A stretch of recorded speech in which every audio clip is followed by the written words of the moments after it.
Esta es la explicación de la práctica 5 de manejo de archivos.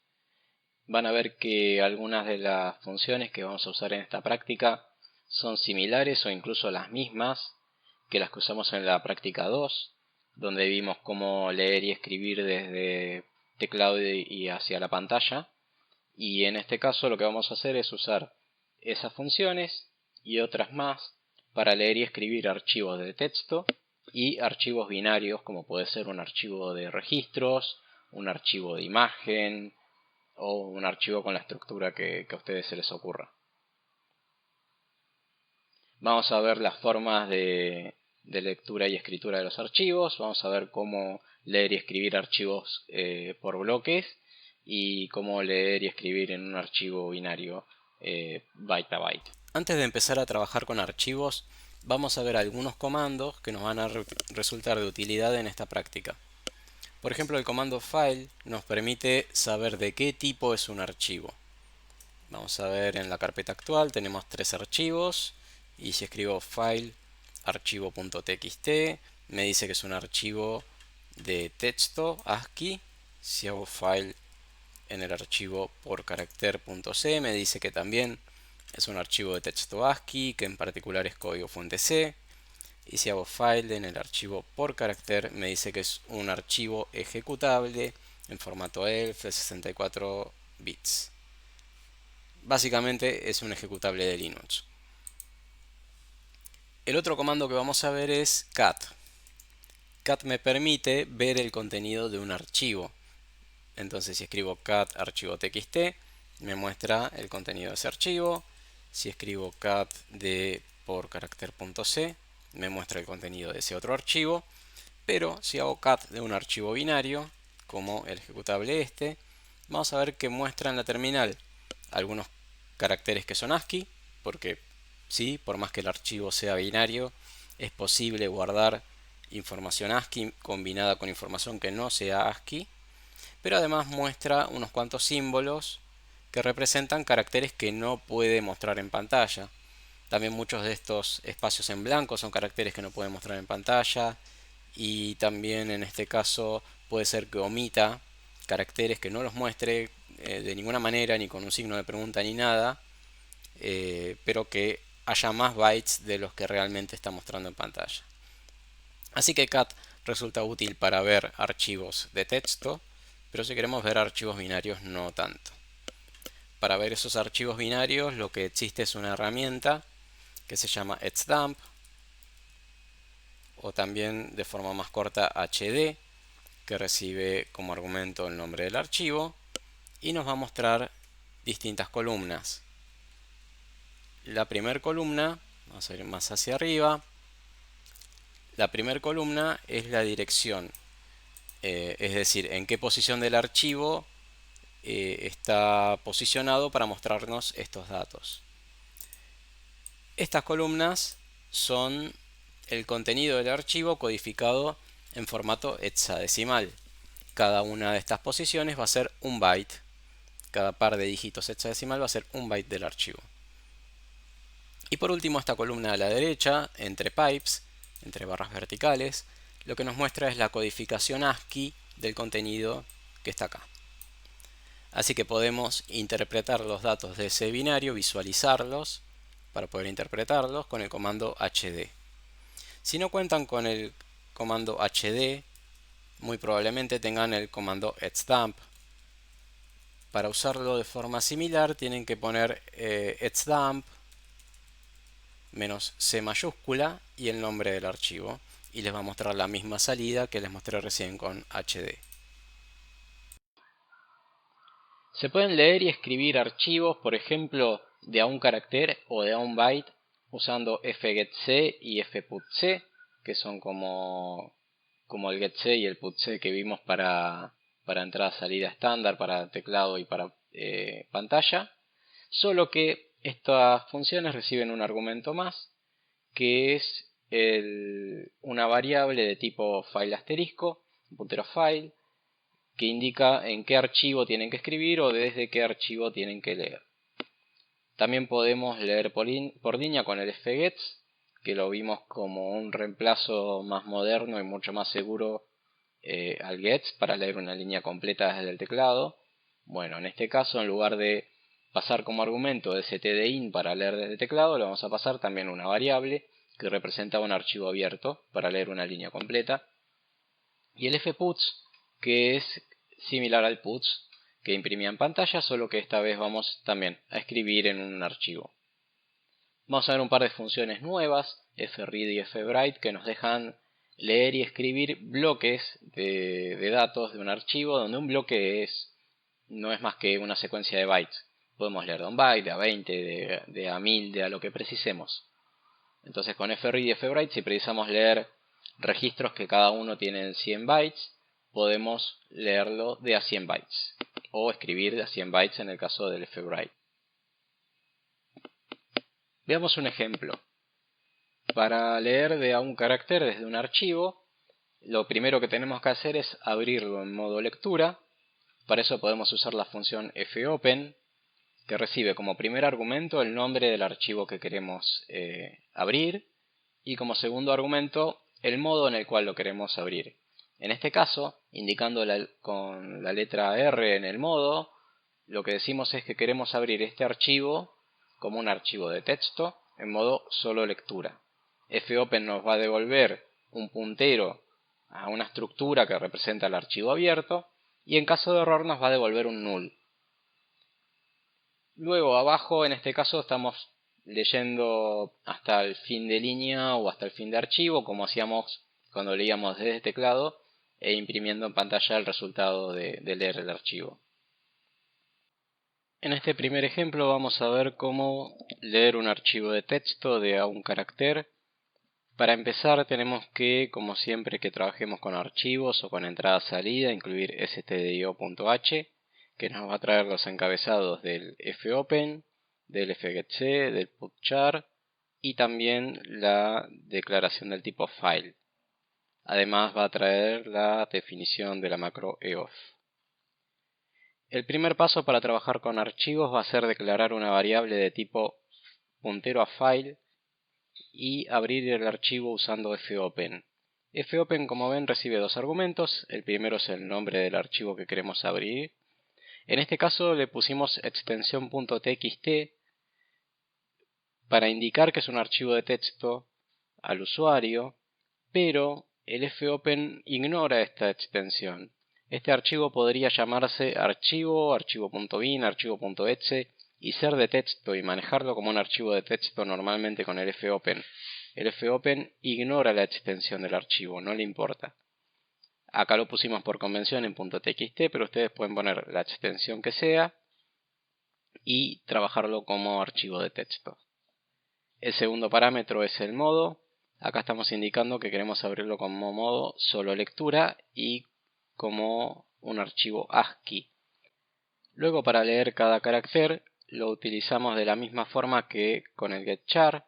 Simplemente declaramos una variable de tipo int porque nos permite guardar, una variable int nos permite guardar tanto los caracteres que nos retornaría el fgetc como el eof en caso de llegar al fin del archivo. Nunca deberíamos usar acá una variable de tipo char, siempre hay que usar una variable de tipo int. Entonces leemos de nuevo de una forma muy parecida como leíamos de teclado con el getChar, solo que esta vez usamos fgetc y le pasamos como argumento desde qué archivo queremos leer. Y este programa lo que va a ser leer hasta el final del archivo o hasta el final de la línea. Eso quiere decir que si leemos un archivo con varias líneas, va a leer solamente la primera línea de a un carácter y va a ir imprimiendo en la terminal cada uno de esos caracteres. En la misma carpeta vamos a ubicar un archivito de texto. Le vamos a poner el nombre que coincide con lo que pusimos en el fopen, archivo.txt, y vamos a poner un poco de texto para probarlo.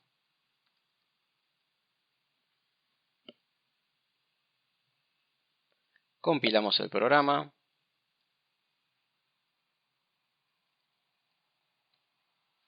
Y lo ejecutamos. Y vemos que imprime la primera línea Y pegada a esa primera línea nos aparece lo que es el prompt de la terminal, el prompt del shell. Esta cadena que nos indica en qué directorio estamos parados y demás datos. Esto es porque si volvemos a analizar el código del programa,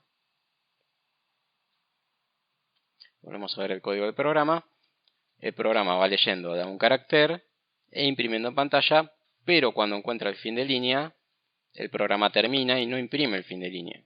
Si quisiéramos que el programa se vea un poco mejor, podríamos poner putchar de /n al final, y eso lo que haría sería agregar un salto de línea siempre, de forma que el texto de la salida del programa no aparezca mezclado con el prompt de la terminal. Entonces lo volvemos a ejecutar y esta vez tenemos solo la primera línea y luego un /n que nosotros forzamos.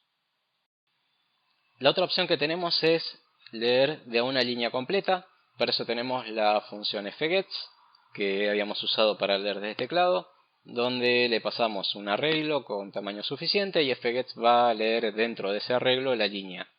De ser posible va a leer la línea completa, pero si no entra la va a cargar parcialmente hasta donde pueda. Hasta 1023 caracteres va a leer. Si la línea tiene un fin de línea al final, que es lo que uno esperaría en todas las líneas excepto la última, va a poner ese fin de línea en la cadena y después va a poner un /0. Y si la línea es más larga que 1023 caracteres, va a leer hasta 1023 caracteres y luego va a truncar con un /0. Si fuera muy importante leer la línea completa, tendríamos que hacer un programa un poco más elaborado que el ejemplo este, para verificar si leímos una línea completa y seguir leyendo hasta tener toda la línea. Además tendríamos que ver cómo guardamos la línea, porque si no conocemos su tamaño, lo único que podemos hacer es suponer qué tamaño puede llegar a tener, y si fallamos en nuestra suposición tenemos que cambiar el tamaño de esa memoria que tenemos reservada para leer. Entonces tendríamos que hacerlo con memoria dinámica y tendríamos que manejar toda la lógica nosotros. En principio, para la mayoría de los casos alcanza con suponer un determinado ancho en base a lo que sepamos del archivo que queremos leer y leer hasta ese ancho. El fgets, como les decía, lee la línea completa hasta el fin de línea, el cual incluye en la variable arreglo de chars que le pasemos como argumento.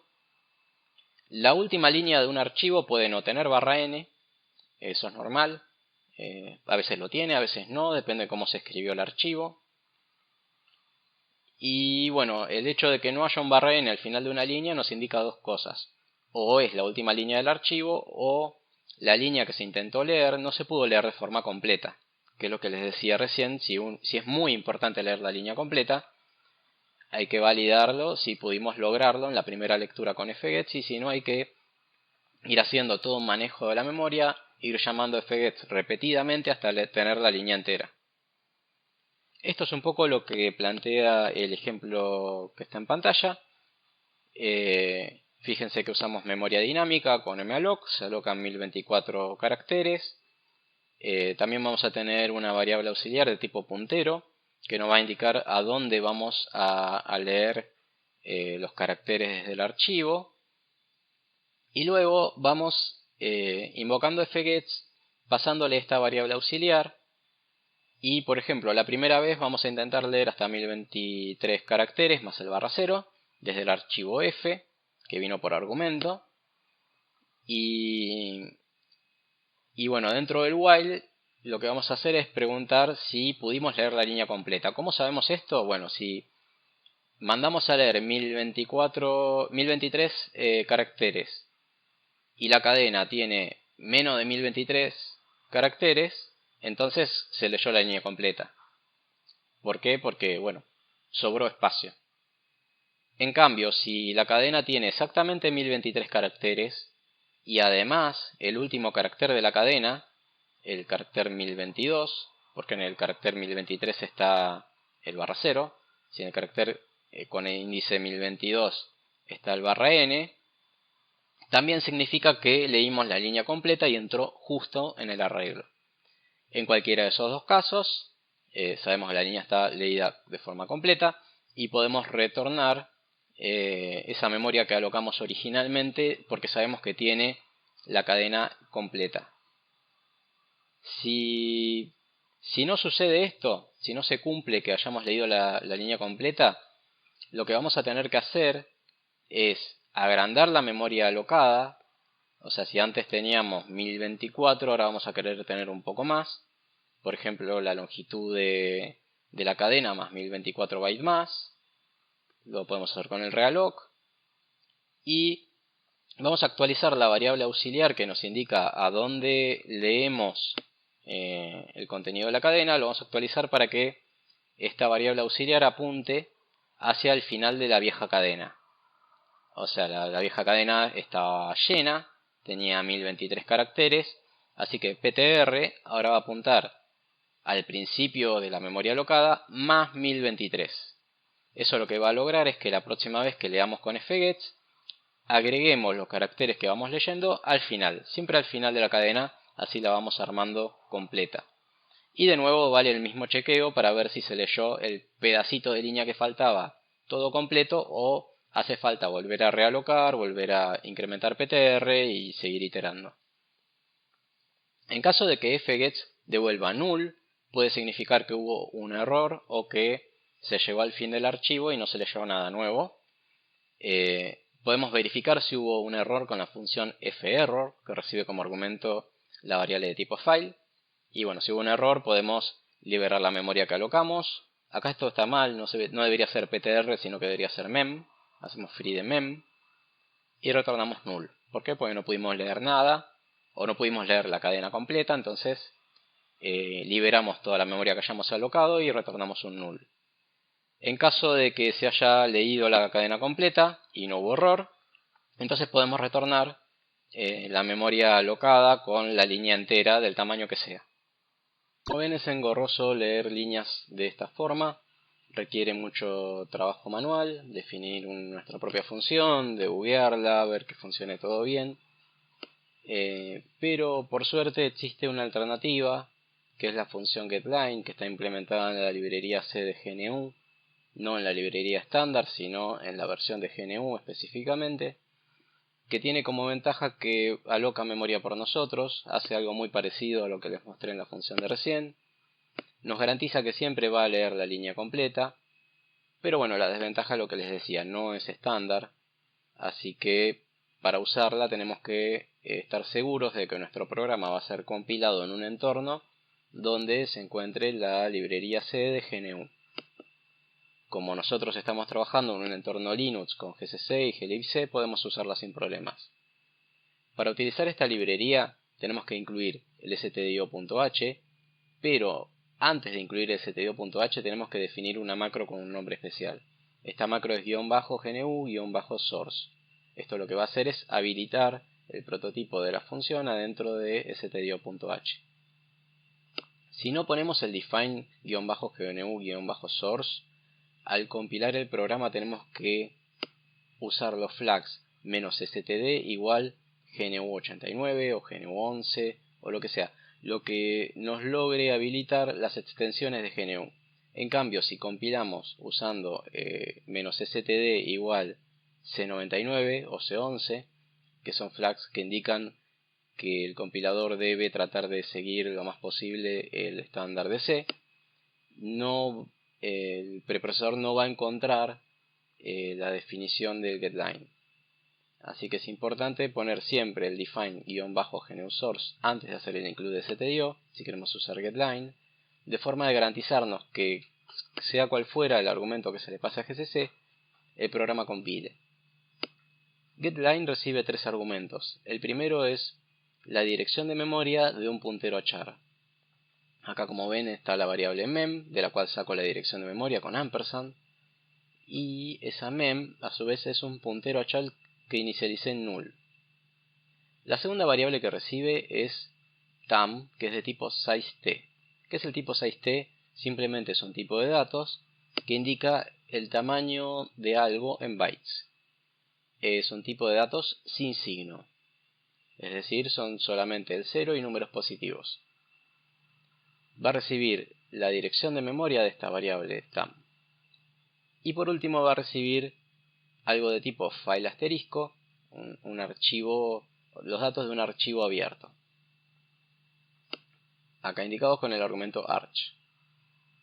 ¿Qué es lo que va a hacer? Bueno, va a verificar lo apuntado por el primer parámetro, es decir, va a verificar el valor de mem, y si ese valor es null, lo que va a hacer es va a alocar memoria por nosotros para tratar de leer una línea, y si la línea que intentó leer entra en ese espacio de memoria, va a actualizar el valor del parámetro mem para que apunte a esa memoria alocada de forma dinámica.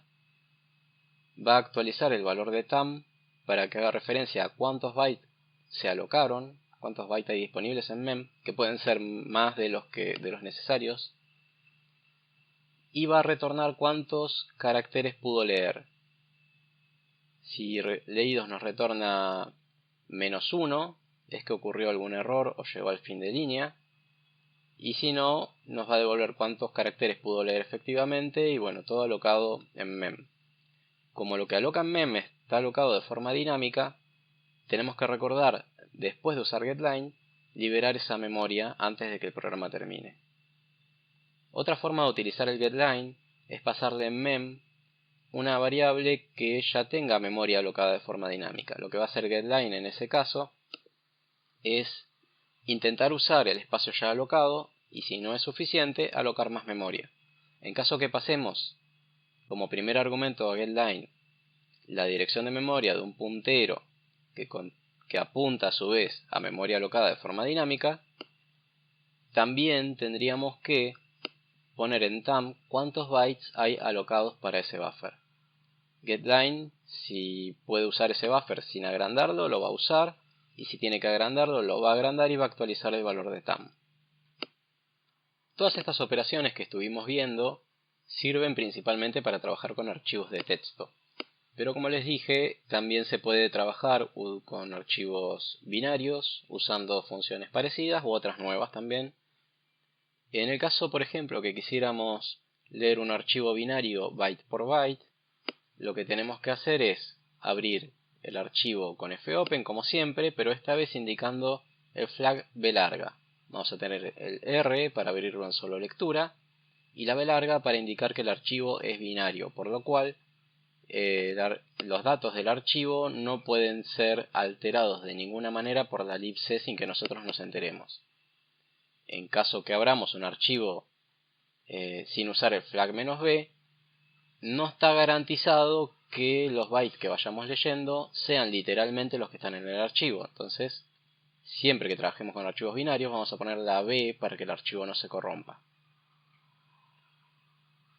Volviendo al ejemplo, para leer de un byte, declaramos como siempre una variable de tipo entero para leer con fgetC, y vamos leyendo con fgetC, y la única diferencia que vamos a tener con un ejemplo donde trabajemos con un archivo de texto va a ser en la apertura. Después el uso de getC es exactamente igual. Acá quizá en el ejemplo no tenga mucho sentido hacer la comparación con el /n, porque bueno, esto es más para archivos de texto, pero podemos leer cualquier valor binario arbitrario acá, por más que no coincida con un carácter ASCII, y podemos imprimir, como en este caso, su valor numérico, en este ejemplo en hexadecimal. Existen distintas formas de abrir un archivo en C, y estas formas están dadas por el argumento modo de la función fopen, y podemos ver el significado de estos modos en la página del manual de fopen. Entonces tenemos, por ejemplo, el modo R, que nos permite abrir un archivo de texto para solo lectura, el modo R+, que nos permite abrir un archivo de texto para modo lectura y escritura, el modo W, que nos permite escribir en un archivo truncándolo, es decir, eliminando sus contenidos, o bien escribir en un archivo que previamente no existía. Es decir, si yo abro un archivo con modo W y existía, se borra su contenido. Si hago fopen de un nombre de archivo que no existe y le pongo modo W, crea el archivo y me permite escribir adentro de ese archivo nuevo. El modo W+, abre un archivo para lectura y escritura, pero si el archivo no existe lo crea, si el archivo existe lo trunca, Y a diferencia del modo W, en la medida que voy escribiendo datos en ese nuevo archivo, puedo volver hacia atrás y leer los datos que ya escribí. El modo A de Append me permite abrir un archivo para escribir al final de ese archivo. Por defecto, escribe al final del archivo a diferencia de los modos de escritura anteriores. Si el archivo no existe, lo crea. Y el modo A+, me permite abrir el archivo de la misma manera que antes, escribiendo por defecto al final del archivo, pero además me permite volver hacia atrás y leer la información que ya escribí o que ya estaba desde antes en ese archivo. Además de estos caracteres, se puede incluir una letra B para indicar que el archivo es binario. Siempre que trabajemos con un archivo que no tiene solamente contenido en formato ASCII, por buena práctica vamos a poner la letra "-b", aunque en realidad en Linux es lo mismo poner o no poner la letra B. Por portabilidad, cuando trabajamos con archivos cuyo contenido no es estrictamente caracteres ASCII, vamos a poner la letra B para que todo funcione bien. También es posible leer por bloques con fread y frwrite. Estas funciones son principalmente para archivos binarios, donde queremos leer una secuencia de bytes, que puede ser un registro, puede ser un entero, puede ser una secuencia de enteros. Se puede utilizar en archivos de texto. Si yo quiero leer 20 bytes de un archivo de texto, 100 bytes de un archivo de texto, y no me interesan tanto los fines de línea o lo voy a procesar después, puedo leer el archivo de texto por pedazos con fread y puedo escribirlo por pedazos con frwrite, pero típicamente lo vamos a usar con archivos binarios. Estas funciones reciben la cantidad de elementos que se van a leer y el tamaño de cada elemento en bytes, y retornan la cantidad de elementos que efectivamente pudieron leer. Entonces nuestra verificación de errores típicamente va a ser decir, bueno, si queremos leer 4 enteros de 8 bytes cada uno, indicamos en el fread que queremos leer 4 elementos de 8 bytes cada uno, y cuando el fread retorna, esperamos que nos retorne un 4. Si nos retorna menos, es que no pudo leer todos los datos que precisábamos. Acá hay un pequeño ejemplo del uso de fread, donde tenemos los parámetros del fread que van a ser la dirección de memoria donde se van a almacenar los datos leídos. El tipo de esta dirección de memoria no es muy importante, va a depender más que nada de cuál es el dato que queremos leer. En este caso, en este ejemplo vamos a leer registros de tipo long, es decir, vamos a leer tipos numéricos y lo vamos a guardar en esta variable, por lo cual le pusimos la variable long. Pero si acá tenemos registros, típicamente vamos a tener una variable de tipo struct y vamos a leer de otra manera los datos. Pero la función fread es siempre la misma sin importar de qué tipo de datos leamos. Entonces en este caso el fread intenta leer un número de tamaño de cuántos bytes tenga un long desde el archivo indicado con arch, que si se fijan de nuevo lo tenemos que abrir con el parámetro B, la opción B en el segundo argumento de fopen. Como el fread nos retorna cuántos elementos pudo leer, podemos leer una secuencia de longs de A1 chequeando que leídos sea mayor que 0. Cuando leídos sea 0 significa que ocurrió un error. Por cada número leído lo vamos imprimiendo con un printf como siempre y leemos el próximo número. Siempre que trabajan con archivos hay que recordar cerrar el archivo al final de todo. Lo mismo que cuando alocábamos memoria, hay que liberar la memoria alocada. Cuando abrimos un archivo, ya sea para lectura, escritura o lectura-escritura o lo que sea, siempre tenemos que recordar también cerrarlo. Este código tiene dos problemas. No es que no funcione, sino que no es portable. Esto quiere decir que este código, si yo genero un archivo de longs en una computadora con un código muy parecido a este y lo trato de leer en otra computadora con este mismo código, puede ser que no pueda leer el archivo de forma correcta. ¿Por qué es esto? Porque el estándar de C no define un tamaño fijo para los tipos de datos numéricos short, long e int, sino que son tamaños relativos. El long puede ser más grande que el int puede ser más grande que el short, pero no hay un tamaño específico para cada uno. Eso depende del compilador y de la arquitectura.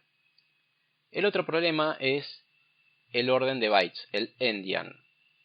No sé si recordarán de arquitectura o organización de computadoras, cuando una computadora almacena una secuencia de bytes en memoria, como puede ser un número entero que tiene varios bytes, puede guardarlo de dos maneras. Puede guardar primero el dígito más significativo, el que tiene más valor, como cuando escribimos a mano un número, o puede guardar, eso es big endian, o puede guardar primero el dígito menos significativo. Es decir, sería espejado a la forma en la que escribimos nosotros los números en papel. Eso se llama little endian. Algunas computadoras son big endian, otras son little endian. Entonces tenemos que resolver estos dos problemas si queremos que nuestro código se pueda ejecutar en distintas computadoras o distintos dispositivos que pueden ser de distintas arquitecturas de procesador. Entonces, los problemas que tenía el ejemplo anterior es que usa una variable de tipo long, y esta variable de tipo long no tiene un tamaño estándar. Entonces tenemos que acudir a otros tipos de datos. No podemos usar el short, el int y el long y esperar que el código sea portable, por lo cual podemos usar el encabezado stdint.h, que define tipos numéricos con tamaño fijo.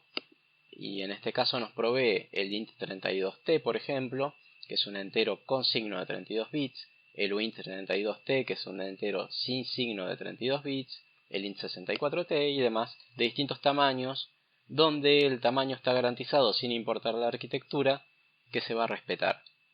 Entonces, siempre que trabajemos con archivos deberíamos apuntar a usar estos tipos de datos. O también podemos usar el unsigned char y el signed char si vamos a leer de un byte. El char sí está garantizado que es de un byte, pero los tipos enteros no, excepto los que están definidos en stdint. Si quisiéramos leer un dato de este tipo, de uno de estos tipos, desde teclado con scanf o desde archivo con scanf, o quisiéramos imprimirlo con printf,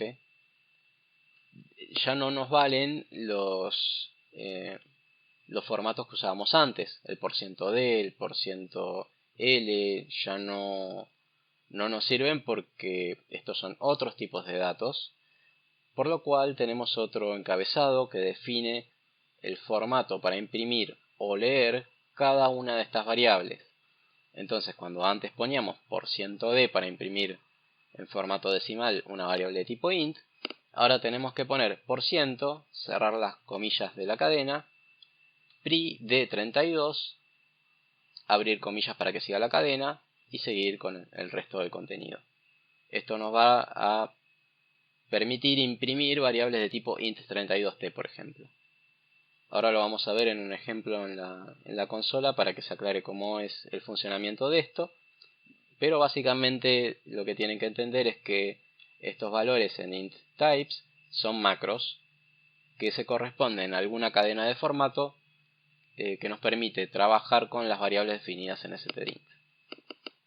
En cuanto al endianness de los tipos de datos enteros, tenemos que ponernos de acuerdo, digamos, en qué formato, en qué endian vamos a guardar los datos en el archivo. Típicamente, bueno, depende mucho del formato. Algunos usan little endian, otros usan big endian. Por ejemplo, al trabajar con redes de computadoras, donde distintas computadoras tienen que intercambiar datos, se encuentra el mismo problema del endianness, y la forma en que se solucionó esto es usar big endian para los intercambios. Para los archivos tenemos, como les decía, tenemos que decidir si vamos a guardarlo en little endian o en big endian y ser consistentes. Para trabajar con el endianness de las variables, podemos usar los header net y netin, que definen las funciones h2ns y h2nl, que nos permiten convertir algo que está en big endian al orden de bytes que tenga la computadora que estamos usando. Si nuestra computadora es big endian, el H2NS y el H2NL no van a hacer nada, y si nuestra computadora es Little Endian, lo van a convertir a Little Endian.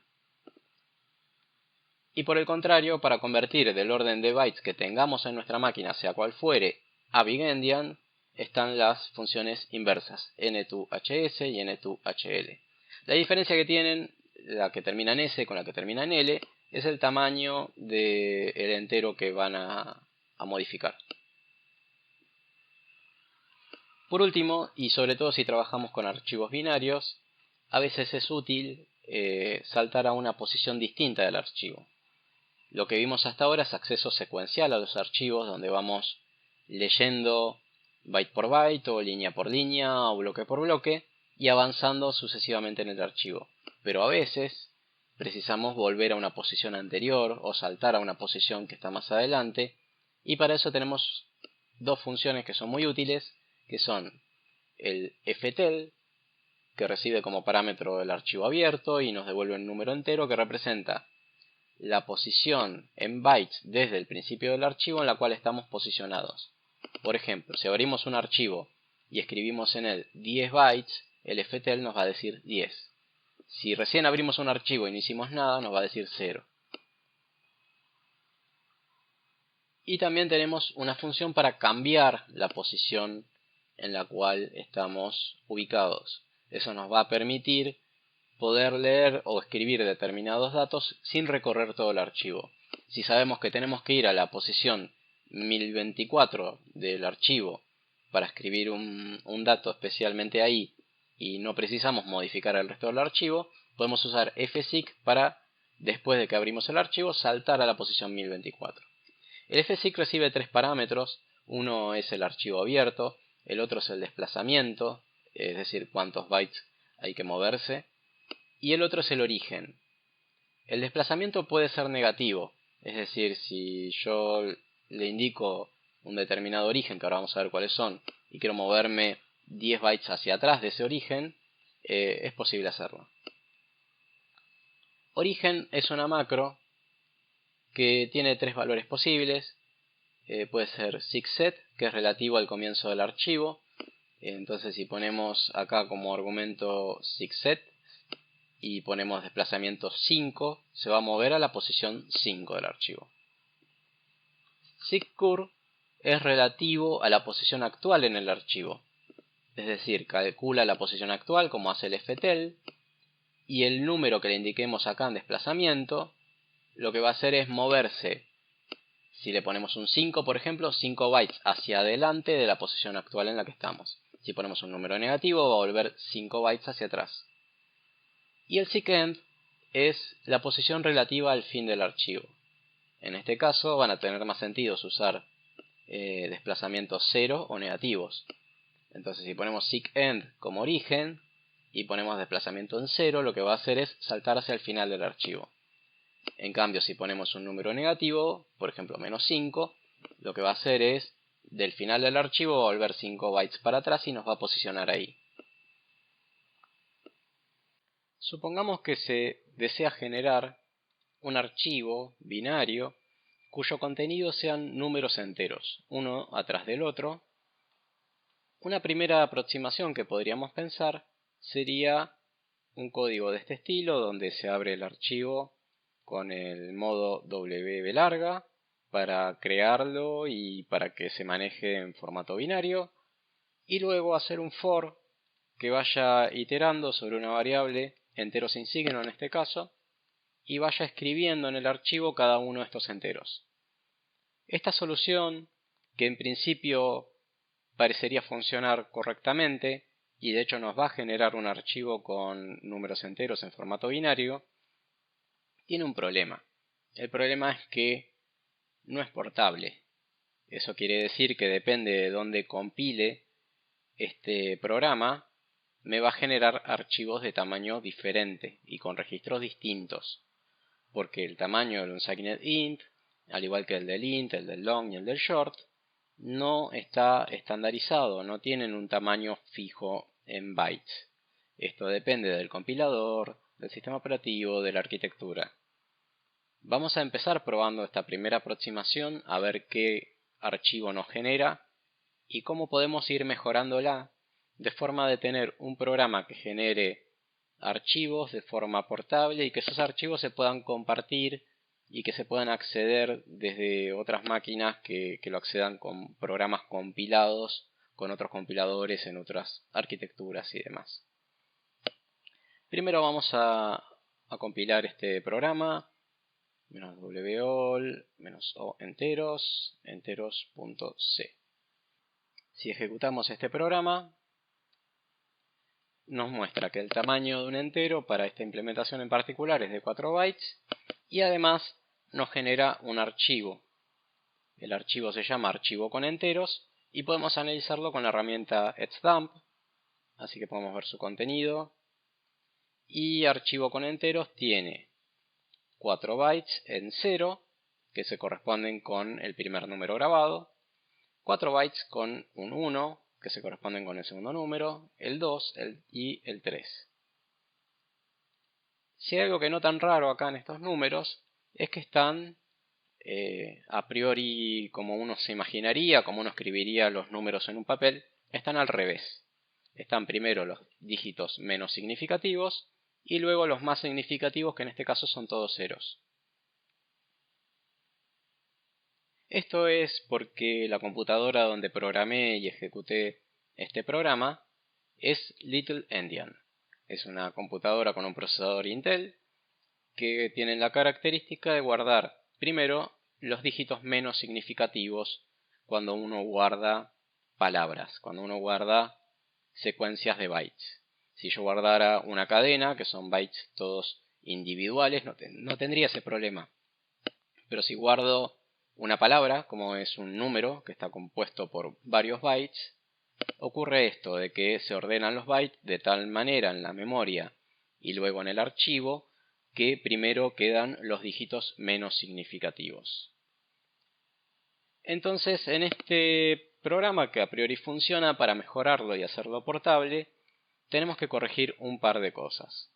Primero tenemos que garantizar que este tamaño de cada uno de los números enteros sea igual entre plataformas. Vamos a decir que queremos que el archivo de números enteros almacene enteros sin signo de 32 bits, es decir, de 4 bytes, como es en este caso, pero de forma garantizada. Luego lo que vamos a querer es que se guarden en un determinado orden de bytes estandarizado también.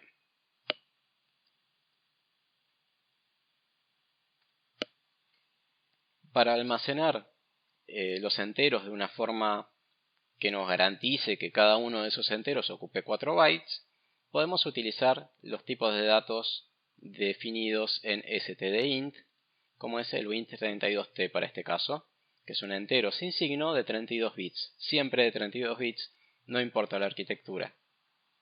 Entonces podemos esta vez reemplazar todas las ocurrencias de un signed int por un int32t y acá vamos a tener un programa que tiene el mismo efecto, pero se va a comportar de forma predecible si yo lo compilo en otra máquina con otra arquitectura, o un poco más predecible que la anterior.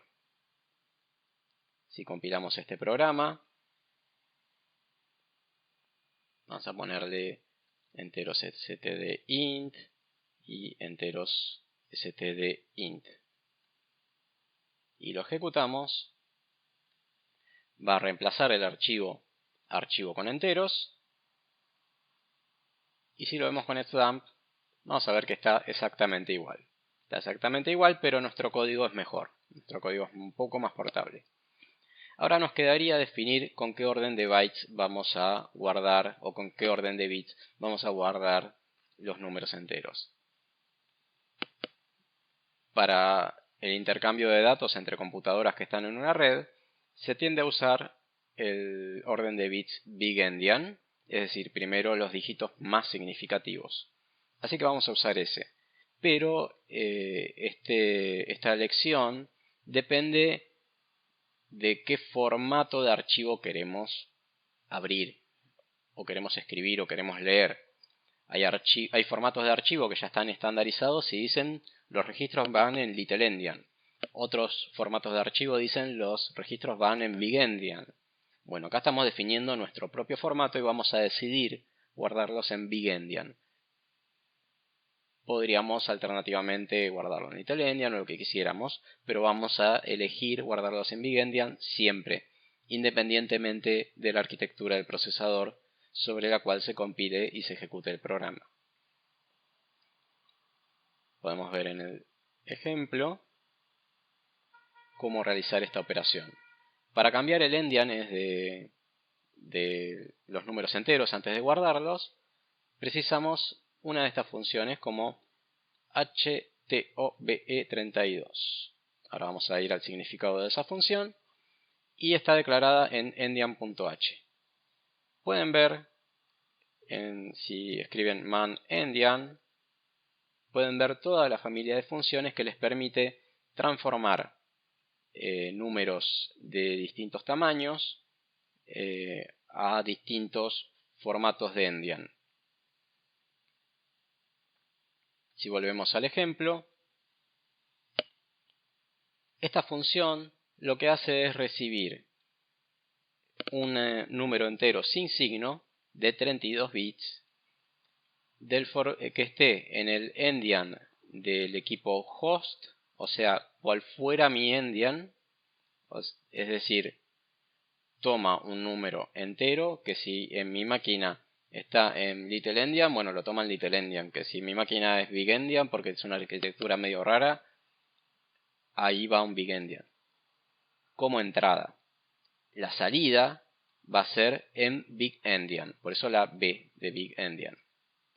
Entonces esto toma un número entero, en mi máquina que es LittleEndian va a ser un número entero codificado en LittleEndian y va a devolver el mismo número con los bytes invertidos, porque yo los estoy convirtiendo a BigEndian. En cambio, si mi máquina fuera una máquina con BigEndian, que tuviera un procesador, por ejemplo, como los viejos Spark, que almacenan en memoria las palabras en formato BigEndian, esta función no haría nada, simplemente tomaría el número que yo le estoy pasando, y como lo quiero convertir de lo que yo tengo a BigEndian, y mi máquina ya es BigEndian, la función no hace nada, simplemente retorna el número tal cual lo recibió. Entonces, esta función me permite, independientemente de la arquitectura que tengo, tener un número en BigEndian garantizado. Lo guardo en una variable temporal y después puedo escribirlo en el archivo. Vamos a probar esta última versión del programa para generar los archivos.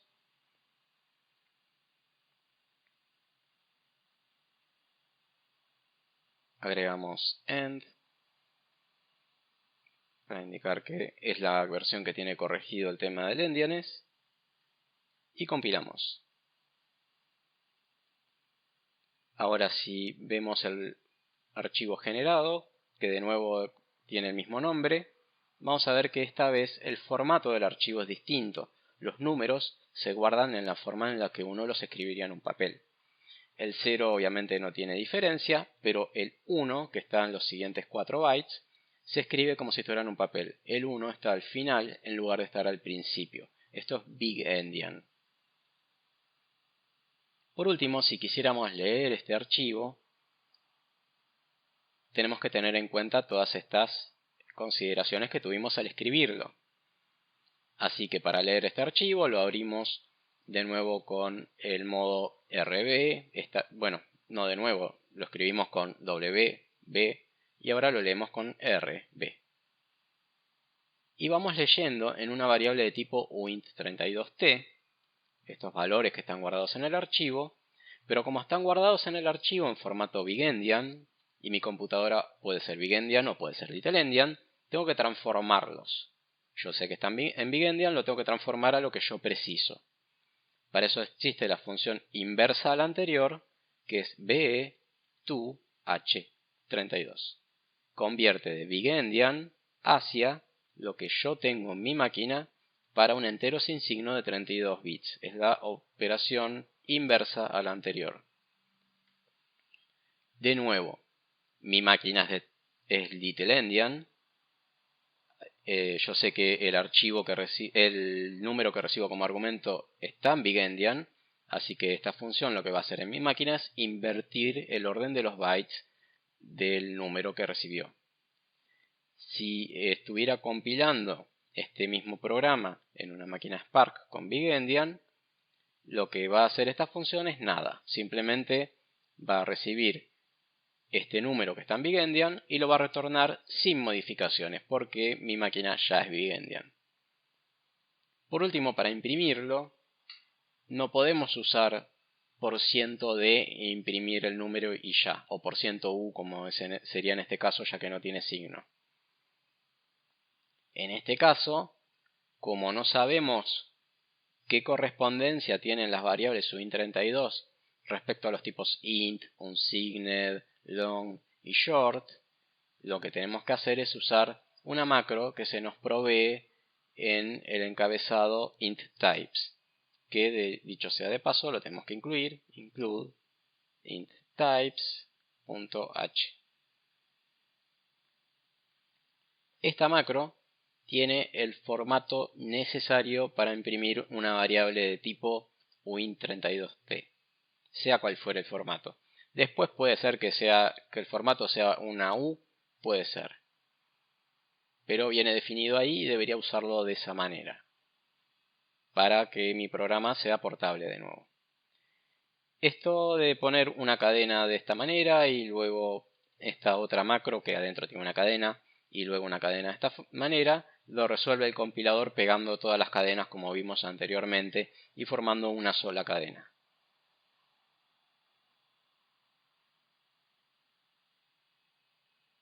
En este ejemplo vamos a primero preprocesarlo para ver el valor de la macro priu32. Así que vamos a ejecutar gcc -e y vemos que la macro se reemplaza por una cadena con una U. Entonces queda esta cadena, una cadena con una U y una cadena con el /n. Luego el compilador, cuando recibe esto, ve cadenas consecutivas y las pega todas. Vamos a compilar el ejemplo.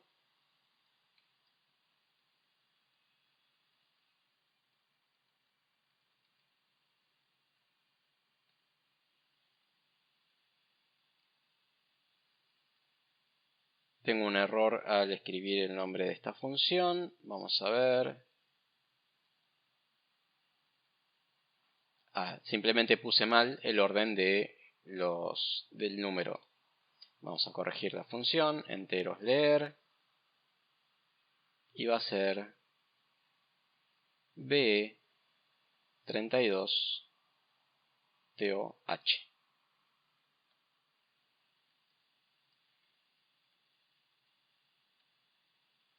Y esta función toma el archivo que generamos antes, lo lee y lo imprime. Para leerlo e imprimirlo correctamente, hace la conversión de BigEndian a LittleEndian en este caso. ¿Qué sucede si quisiéramos modificar el archivo de recién? Supongamos que tenemos el archivo de números enteros de 4 bytes sin signo de recién y queremos modificar este valor multiplicándolo por 2.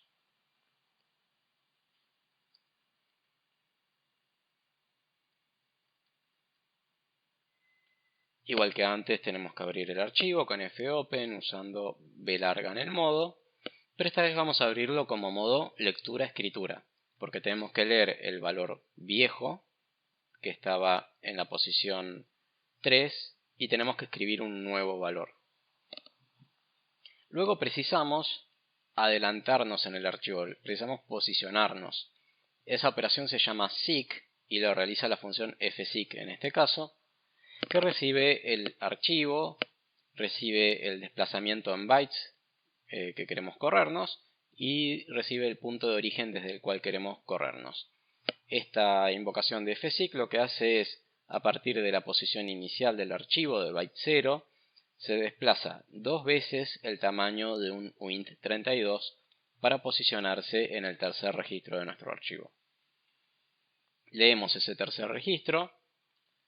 Como ese registro estaba en BigEndian, lo convertimos al orden de bytes de nuestra computadora, imprimimos el valor en pantalla, lo multiplicamos por 2 y antes de almacenarlo en el archivo nuevamente, lo convertimos del orden de bytes de la computadora a big endian nuevamente. Posicionamos nuevamente el puntero, la referencia al archivo al principio del registro número 3, usando la misma invocación fseek que usamos antes. Y finalmente escribimos el registro actualizado en el archivo y lo cerramos. Vamos a probar esto. Enteros cambiar.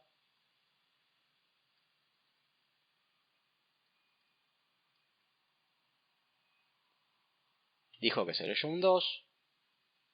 Y si invocamos a la función enteros leer, vemos que donde estaba el 2 puso un 4. Y si volvemos a llamar a enteros cambiar, se va duplicando en cada invocación. Y nos va mostrando el valor que tenía anteriormente. Supongamos ahora que queremos generar un archivo en formato binario que tiene información de pasajeros. En esa información vamos a querer guardar el nombre del pasajero, su edad, su cantidad de horas de vuelo y la cantidad de puntos que tiene acumulados. Podemos ver en pasajero.h la definición de una estructura que almacena esos datos y tenemos 200 bytes para el nombre, 1 byte para la edad, 4 bytes para las horas de vuelo y 4 bytes para los puntos. Queremos entonces que cada registro sea de 209 bytes. Sería la suma de todos estos campos.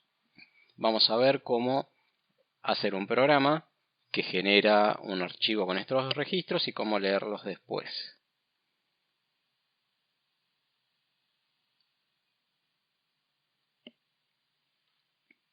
Este ejemplo sería un programa básico que intenta resolver el problema y que simplemente lo que tiene es un arreglo pasajeros, que es un arreglo de struct pasajero, ya cargado con 3 pasajeros, Pipo Pérez que tiene 32 años, 5 horas de vuelo y 2 puntos, y así siguiendo.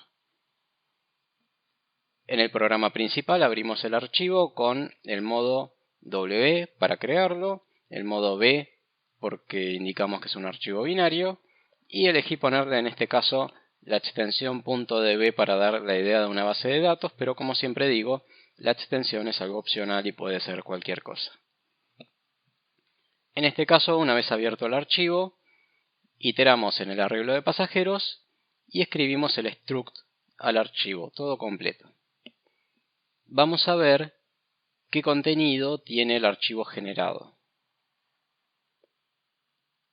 Yo ya tengo compilado el programa, así que lo ejecutamos, registros, y genera un pasajeros.db. Vamos a ver el contenido de pasajeros.db con xdump.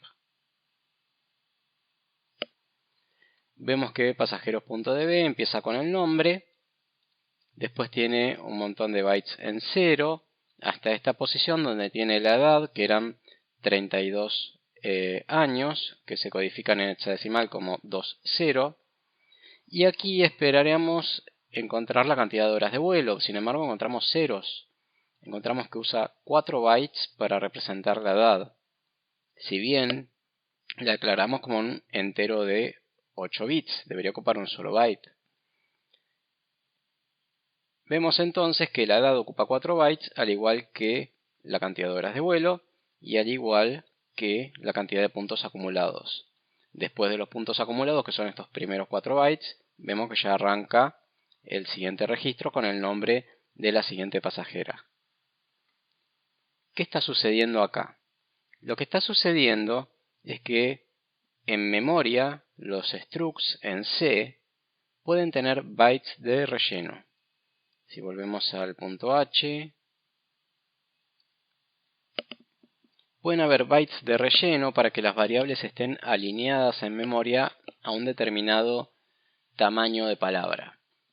¿Qué es esto? Lo que va a hacer esto es que si yo tengo registros, tengo variables de distintos tamaños, va a agregar ceros en las variables más chiquititas para que la dirección de todas las variables consecutivas sea un múltiplo de determinado tamaño de palabra. En este caso, el padding es para llegar a un tamaño de palabras de 4 bytes. Con lo cual, en la representación en memoria de esta estructura, el compilador de C lo que va a almacenar va a ser el nombre, la edad, 3 bytes más de relleno que van a estar en 0, pero no necesariamente podrían tener basura. Y luego recién va a venir el registro horas de vuelo y después va a venir puntos. Eso sí van a estar consecutivos porque ya son de 4 bytes. El problema son las cosas que tienen menos de 4 bytes. Y este problema es todavía peor porque el tamaño de palabra que se busca al agregar el padding depende de la arquitectura y del compilador de nuevo. Con lo cual no podemos hacer un programa portable que escriba structs de la manera en que lo hicimos. No podemos escribir nunca un struct en un archivo de esta manera y esperar que alguien que compile el programa y genere el mismo archivo, genere un archivo exactamente igual al nuestro. Porque si tiene otra arquitectura, otro compilador, el archivo puede tener una cantidad distinta de padding en la edad. ¿Cómo hacemos entonces para almacenar este registro si no podemos escribir el struct completo en el archivo? Hay un par de alternativas. Una va a ser escribir cada una de las entradas del struct por separado. Entonces tenemos registros sin padding.c, que es básicamente el mismo código, pero en lugar de hacer fwrite de la variable pasajeros, hace fwrite de cada campo. Entonces primero envía la dirección de memoria de la cadena nombre e indica que quiere escribir 200 bytes. Luego la dirección de memoria de la edad indica que quiere escribir 1 byte. Luego en las horas de vuelo y puntos indica que quiere escribir 4 bytes en cada uno. Vamos a ejecutar este otro ejemplo.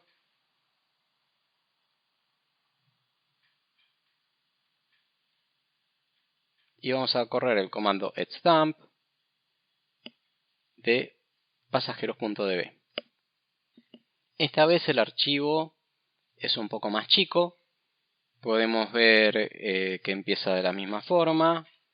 Tiene los bytes en 0 para completar hasta llegar a los 200 bytes que ocupa el nombre. Y luego tiene la edad, los 32 años de Pipo Pérez. Y luego tiene la cantidad de horas de vuelo. Y luego tiene la cantidad de puntos que termina acá en este registro. Y recién acá empieza el registro de Marta Rodríguez. Entonces ahora cada registro es más corto porque no tiene los 3 bytes de relleno. Pero aún nos falta corregir algo más.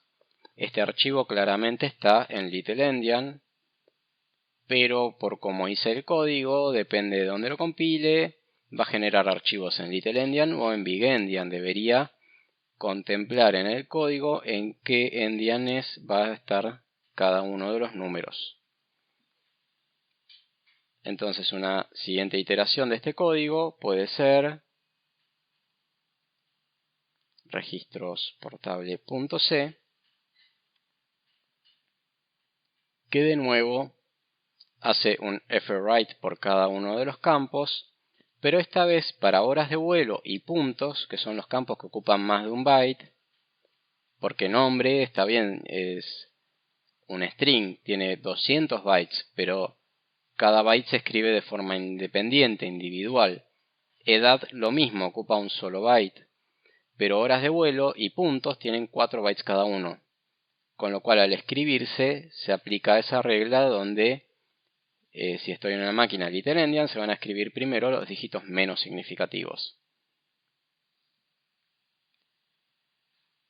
Esta vez en horas de vuelo y en puntos, en lugar de escribir directamente desde el struct, estoy escribiendo una variable auxiliar.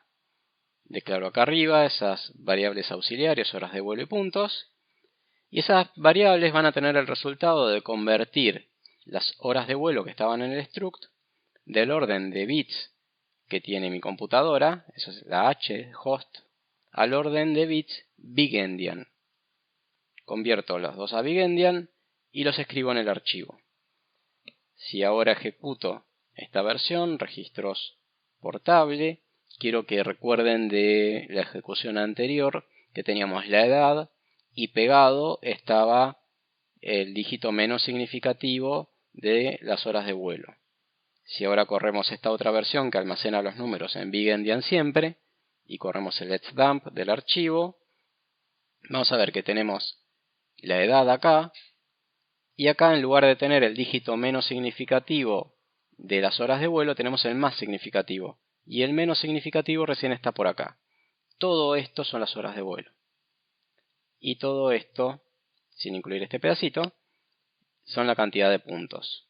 Sigue siendo todo del mismo tamaño, salvo que ahora cuando guardo palabras, las guardo en big endian. Esto hace que no el hecho de guardar en big endian, sino el hecho de tomar una decisión de en qué endian es guardar los datos y ser consistentes al guardarlos y al leerlos, hace que el código sea portable. Por último, vamos a ver cómo leer este tipo de registros.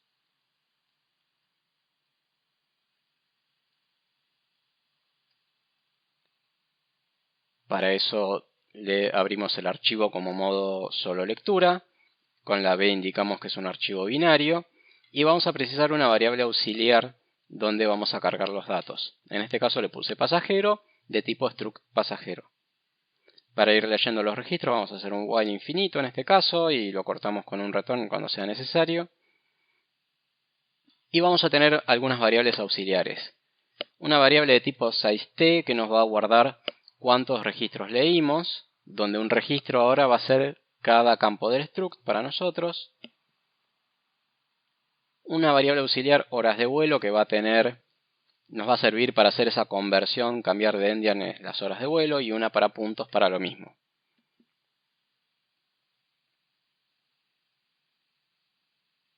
Estas dos líneas quedaron acá además, son del otro ejemplo, no tienen sentido, así que las vamos a borrar. Olvídense de esas líneas. El programa, el loop, el while arranca leyendo el nombre, 200 bytes, lo almacena en pasajero.nombre y en leídos almacena si leyó o no el registro, un 0 o un 1, porque pedí leer un registro de 200 bytes. Luego intenta leer la edad directamente en pasajero.edad y de nuevo estoy leyendo un registro de 1 byte. En leídos voy a sumar lo que tenía antes más un 1 si leí la edad y un 0 si no la pude leer. Para las horas de vuelo voy a leer en la variable auxiliar 4 bytes en un solo registro y voy a guardar en leídos si pude o no leer ese registro. Y lo mismo para puntos. Al final de todo esto, si leídos no vale 4, es que ocurrió algún error. Debería haber leído 4 veces y leídos debería haber quedado en 4. Ahora ya tengo cargado en la variable horas de vuelo y en la variable puntos las horas de vuelo y los puntos. El problema es que no sé si están en el endian correcto. Sé que están guardados en big endian, los cargué y los tengo almacenados en mi memoria en formato big endian. Pero si mi PC es little endian, los tengo que convertir. Así que, cualquiera fuera el caso, voy a ejecutar la función bigendian 32a host para que en el caso de que esté en una PC little endian invierta los bytes, pero en el caso de que esté en una PC big endian que no haga nada, que simplemente me retorne lo que está recibiendo como parámetro sin alterarlo. Por último, con un printf puedo imprimir en pantalla todo el contenido del registro y cierro el archivo. Guardamos este ejemplo, lo volvemos a compilar. Así sacamos esa parte de código que estaba de más. Y lo ejecutamos para leer el registro, los registros guardados en el archivo que generamos antes. Y vemos que nos muestra una representación ASCII de ese archivo. Todo esto de entrada-salida tiene muchas funciones, hay más de las que les mostré, y el comportamiento de esas funciones a veces es complejo porque retornan datos que pueden significar una cosa si son positivos, otras si son negativos, y es importante saber interpretar estos datos para saber si ocurrió un error o no.